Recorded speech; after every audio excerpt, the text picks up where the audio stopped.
Hi everyone, Judy here and welcome to my channel.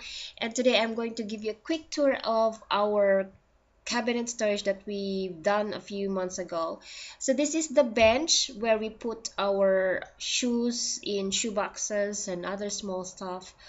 And please don't forget to visit me at my blog www.pursuitoffunctionalhome.com.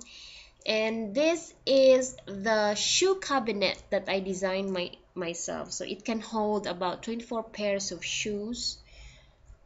Okay, and the top part is just a rectangular shape that has four compartments.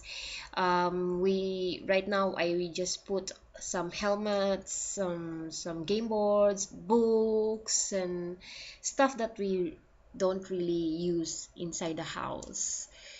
Okay, and this side, this is where we put my little girl's bag, stroller bag, and other bulky items here inside.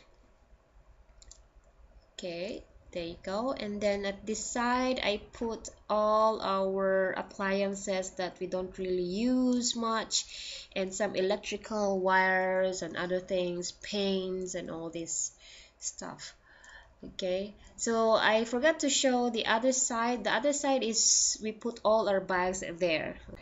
I'm going to show you some pictures as inspiration for this project, so let me know in the comments which one is your favorite, and please give me a thumbs up if you like this video, and see you tomorrow for a Bisaya word of the week. Okay, bye bye for now. Later.